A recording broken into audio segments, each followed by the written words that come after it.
7 de Atos, ele vai tratar sobre um fato que aconteceu na vida de Paulo. O fato que aconteceu na vida de Paulo, que se chamou naufrágio. Amém? Quando ele estava a caminho da Itália, ele sofreu um naufrágio. E aí nós vamos falar um pouquinho sobre isso. Eu quero começar já lendo o verso 10 que diz assim: dizendo-lhes: varões, vejo que a navegação há de ser incômoda e com muito dano, não só para o navio e carga, mas também para as nossas vidas. Mas o centurião tenha mais no piloto e no mestre do que dizia Paulo. E como aquele povo não era incômodo para invernar, os mais deles foram de aparecer simpatistas dali para ver se podiam chegar a Fênix, que é o porto de Creta, que olha para a banda do vento da África e do Coro, e a invernar ali. E sobrando o sul grandamente, lhes pareceu terem já o que desejavam, e fazendo-se de vela, foram de muito perto, costeando Creta. Mas, não muito depois, deu um pé de vento, chamado Euro-Atilão, e sendo o navio arrebatado e não podendo navegar contra o vento, dando de mão a tudo, nos deixamos ir à toa, e correndo abaixo de uma pequena ilha chamada Clauda, apenas pudemos ganhar Batel. Agora você vai lá, no verso 21, que diz assim: e havia já muito que se não podia, que se não comia, então Paulo, pondo-se em pé no meio deles, disse: fora na verdade razoável, ó varões, ter-me ouvido a mim e não partir de Creta, e assim evitariam este incômodo e essa perdição. Mas agora vos admoesto que tenhais ânimo, porque não se perderá a vida de nenhum de vós, mas somente o navio. Porque essa mesma noite, o anjo de Deus, de quem eu sou e a quem sirvo, esteve comigo, dizendo: Paulo, não temais, importa que sejas apresentado a César. E eis que Deus te deu todos quantos navegavam contigo.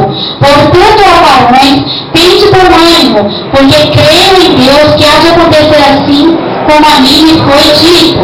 O verso 29 diz assim: temendo eles darem alguns rochedos, lançaram da popa 4 âncoras, desejando que viesse o dia. Procurando, porém, os marinheiros, fugiu do navio e tendo já deitado, bateu ao mar, porque querendo lançar as âncoras pela proa. Disse Paulo ao centurião e aos soldados: se estes não ficarem no navio, não podereis salvar-vos. Então os soldados cortaram os cabos do batel e o deixaram cair. Entretanto, que o dia venha, Paulo exortava todos a que comessem alguma coisa de verde, é já hoje o 14º dia que esperais, e permaneceis sem comer, não havendo provado nada. Portanto, exorto-vos a que comais alguma coisa, pois é para a vossa saúde, porque nem um cabelo cairá da cabeça de quaisquer de vós. Havendo dito isto, tomando o pão, deu graças a Deus na presença de todos, e partindo começou a comer. Tendo já todos bom ânimo, puseram-se também a comer. E éramos por todos no navio 276 almas, e refeitos com a comida aliviaram o navio, lançando trigo ao mar. Sendo já dia, não conheceram a terra. Enxergaram, porém, uma enseada que tinha praia, consultaram-se sobre se deveria encalhar nela o navio. Levantando as âncoras, deixaram-no ir ao mar, largando também as amarras do leme, e alcançando a vela maior ao vento, dirigiram-se para a praia. Quando, porém, no lugar de 2 mares, encalharam ali o navio e fixa a proa, ficou móvel, mas a polpa abria-se com a força das ondas. Então a ideia dos soldados foi que matassem os presos para que nenhum fugisse escapando a nada. Mas o centurião, querendo salvar a Paulo, lhes estorvou deste intento e mandou que os que pudessem nadar se lançassem primeiro ao mar e se salvassem em terra. E os demais, uns em tábuas e outros em coisas do navio. E assim aconteceu que todos chegaram à terra a salvo. Amém? Amém? Agora você vai fechar os seus olhos e você vai falar para o Senhor: Senhor, fala comigo nesta noite. Amém? Amém? Amém. Espírito Santo de Deus, Nós já lemos a tua palavra, nós sabemos que o Senhor tem algo especial para as nossas vidas. Por isso, meu Deus e meu Pai, eu quero te pedir nessa noite, que o Senhor venha falar de uma maneira especial em cada vida, em cada coração nesta hora. Que o Senhor venha ministrar a vida do meu irmão, a vida da minha irmã, que o Senhor venha tocar nos corações, que o Senhor repreenda todo impedimento, toda barreira, toda agitação, Senhor, toda distração do nosso meio, que seja repreendida agora, pelo poder do nome de Jesus. Ó doce Espírito Santo, Tu és bem-vindo neste lugar. Tu és bem-vindo, Senhor, sobre essa igreja, sobre cada vida. Por isso, cumpre o Teu querer e o Teu propósito sobre nós nesta noite, em nome do Teu Filho Jesus. Amém. Amém, igreja? Amém.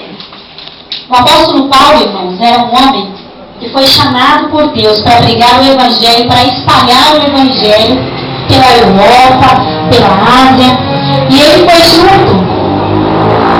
Ele foi com a missão de chegar até a Itália para pregar o Evangelho de Jesus Cristo às pessoas que ainda não conheciam Jesus. E aí, é um fato interessante nós entendermos que aquele era um homem de Deus. Além de ser um homem de Deus, ele estava cumprindo algo que era a obra de Deus. E mesmo indo fazer a obra de Deus, ele passou pelo meio do caminho por uma situação que foi uma situação contrária. Que foi uma situação pela qual ele não esperava, uma situação que ele não desejava. Mas como pode ser dessa maneira um homem de Deus, fazendo a obra de Deus e passando por uma circunstância difícil? Eu quero dizer para você que isso é possível. Por que isso é possível? Porque a chuva, sol, frio, calor, vem para o justo, vem para o injusto, vem para todos aqueles que estão aqui debaixo do sol. E ainda que seja um homem de Deus ou que seja uma mulher de Deus, também passa. Você, mesmo sendo um homem de Deus e sendo uma mulher de Deus, também está sujeito às mesmas paixões, ou digo, aos mesmos sofrimentos aqui nessa terra. Paulo era um homem de Deus, que estava fazendo a vontade de Deus, divulgando o Evangelho.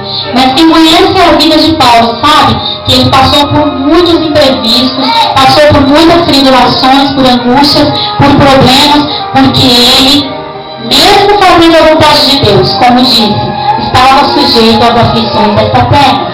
E eu quero começar dizendo para você, meu irmão e minha irmã, que há situações nas nossas vidas, há situações ao nosso redor que muitas vezes nós não entendemos, que muitas vezes nós não compreendemos, e às vezes nós olhamos e falamos, mas meu Deus, eu tenho orado mais, eu tenho lido mais a tua palavra, eu tenho buscado mais a tua presença, e eu tenho passado por luta, eu tenho passado por problema, mas eu quero que você se lembre nesta noite, irmão, que não importa o tamanho do problema, da luta que você esteja passando, o importante é com quem você está passando essa luta.